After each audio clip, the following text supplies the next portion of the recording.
গরমের দিনে না আমাদের ঘরে না প্রচুর পিঁপড়ে থেকে ওর বুকটা ব্যথা করছিল হালকা হালকা। ভালো লাগছে না, একটু ভালো লাগে না স্যার, মানে বসে থাকতে পারছি। গুড মর্নিং বন্ধুরা, আমি রিয়া, তোমরা দেখছো রিয়া লাইফস্টাইল ব্লগ। সবাই কেমন আছো? আশা করি সবাই ভালো আছো, আমরাও ভালো আছি, সুস্থ আছি। তো এখন হচ্ছে সকাল 7টা আর আমি আমার ব্লগটা এখন থেকে শুরু করলাম। তো বন্ধুরা, অনেক দিন পর আজকে আমরা রোদের মুখ দেখতে পেয়েছি। তো তাই দেখো, এখানে এই কদিনে যা জামা কাপড় কেচেছিলাম, মানে একটাও ভালো করে শোকায়নি। তো প্রচুর গন্ধ দিচ্ছিলো জামা কাপড়গুলো, সেই স্যাঁতস্যাঁতে থাকলে যা গন্ধ হয় আর কি। তো তার জন্য দেখো সব কটা জিনিস জামা কাপড় রোদে মেলে দিয়েছি। তো দেখা যাক রোদটা কদিন থাকে, কারণ আবার তো শুনছি নাকি বৃষ্টির সম্ভাবনা আছে। আর ভিডিওটা ছাড়তে কিন্তু আমার অনেকটাই লেট হয়ে গেছে, তো সরি বন্ধুরা, তোমরা কিছু মনে করবে না। তবুও ভিডিওটা পুরোটা দেখো, স্কিপ না করে। আর এই যে দেখো, সেদিনকে পাখির বাচ্চাগুলোকে দেখিয়েছিলাম, দুটো ফুটেছিল আর একটা ডিমটা ছিল। তো দেখো এখানে 3টে পাখির বাচ্চাই ফুটে গেছে, কি সুন্দর দেখো। আর এদের মা সবসময় এদের কাছেই থাকে। আর এই মাত্র উড়ে চলে গেল, যেই আমি তোমাদের কাছে ভিডিওটা দেখাতে আসছিলাম সেই মাত্র। আর এদিকে দেখো, ইনি হচ্ছেন একজন ব্রাহ্মণ।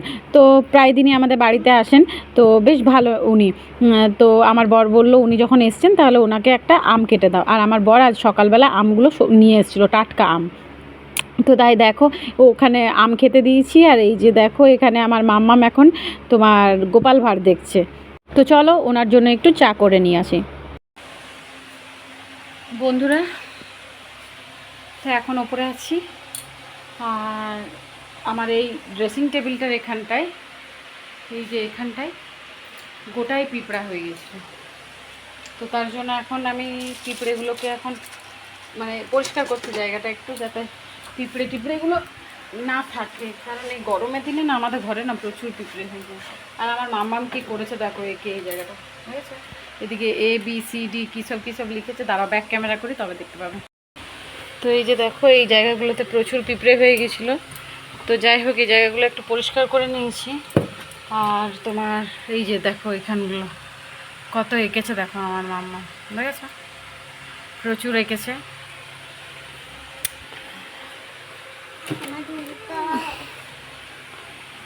এই জায়গাটা মানে অনেক নোংরাও হয়েছিল। তো যাই হোক, দেখো জায়গাটা পরিষ্কার করলাম। আর যে জায়গাটাই না পরিষ্কার না করবে সেই জায়গাটায় পুরো ঝুলে আর করে নোংরাতে ভূত হয়ে যায়। এই যে দেখছো কত নোংরা হয়ে গেছে। এই জায়গাগুলো সব নামিয়ে এখন আমাকে পরিষ্কার করতে হবে এই জায়গাগুলো। আর তোমাদেরকে বলি একটা কথা, আমার মাম্মামের হঠাৎ সকাল থেকে ঠিকই ছিল, দিয়ে হঠাৎ এখন একটু আগে তোমার রাত থেকে ওর বুকটা ব্যথা করছিল হালকা হালকা। দিয়ে আমরা ভাবছি হয়তো তো ছোটো, তো তার জন্য হয়তো স্কুল যাওয়ার জন্য হয়তো যদি দুষ্টুমি করছে এরকম। তো সকালবেলাতেও আমার বরকে বললাম, তো আমার বরও বললো যে ঠিক আছে দেখে নিই, তারপর ডাক্তারের কাছে নিয়ে যাব।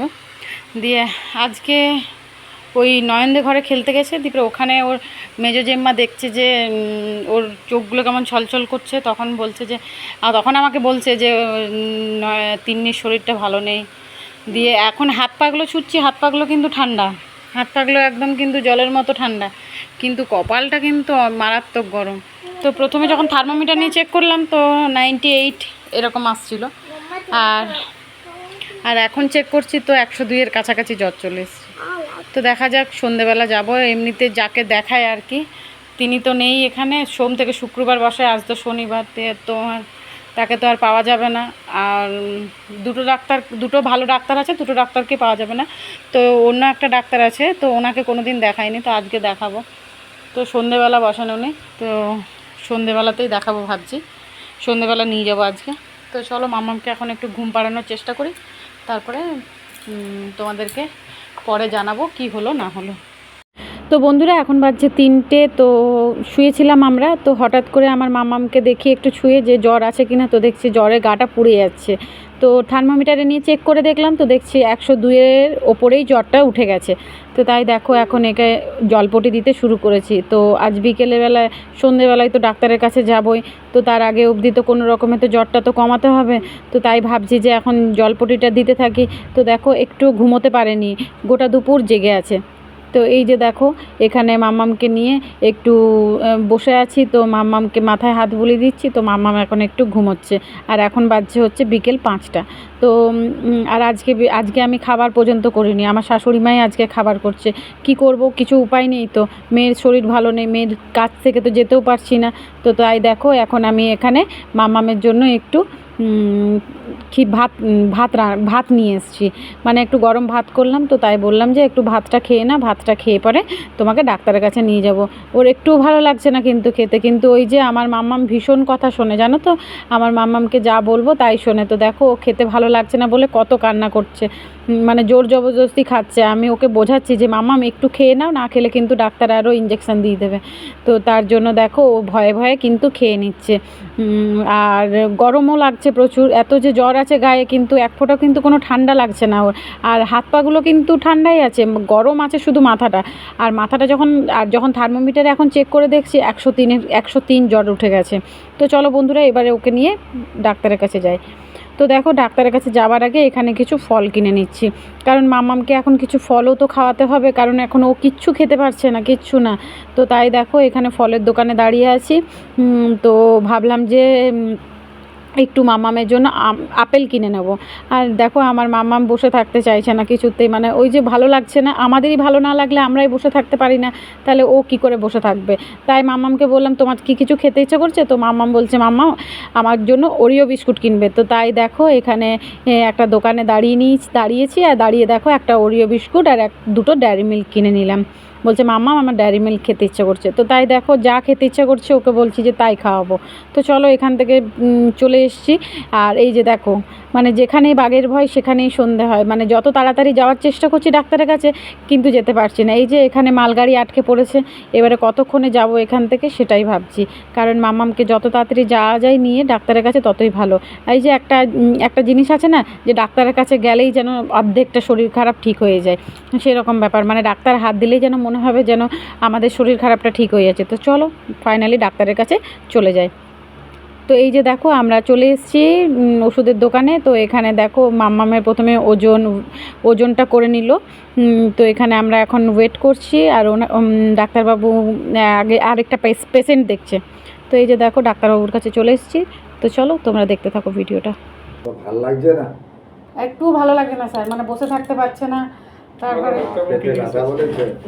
না স্যার পেটে ব্যথা বলেনি, ওই বুকটাই ব্যথা করছে। পেটে ব্যথা করছে ওটা এখন আর কিছু হয়নি।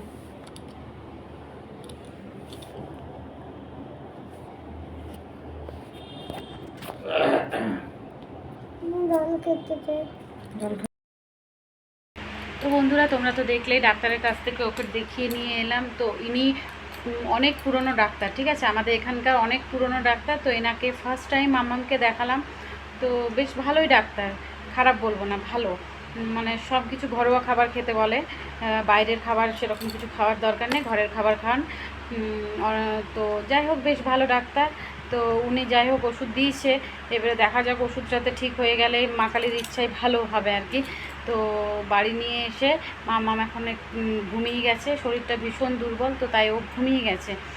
তো আমারও ভালো লাগছে না, আর এবারে আর মাম্মাম কিছু খাবার খাচ্ছে না বলে আরও বেশি ভালো লাগছে না। আমার কি বলো তো, মানে মাম্মাম খেলেই মনে হয় যেন আমার সত্যি আমার পেট ভরে গেছে, বিশ্বাস করো এরকমই লাগে। আর মাম্মাম যেহেতু এখন শরীর খারাপের জন্য কিছু খেতে পারছে না, আমার একটু ভালো লাগছে না। তো যাই হোক কিছু করার নেই, মেয়ের শরীর খারাপ, সুস্থ তো হতেই হবে ওকে। তো চলো আর ভিডিওটা বেশি বড় করব না, ভিডিওটা যেখানেই শেষ করছি। আবার দেখা হবে নেক্সট ভিডিওতে। তো সবাই ভালো থেকো, সুস্থ থেকো। যারা এখনও লাইক সাবস্ক্রাইব করোনি, কমেন্ট করোনি, সবাই কিন্তু লাইক সাবস্ক্রাইব করবে, কমেন্ট করবে। তো চলো দেখা হবে একটা নেক্সট ব্লগে। সবাইকে টাটা, গুড নাইট।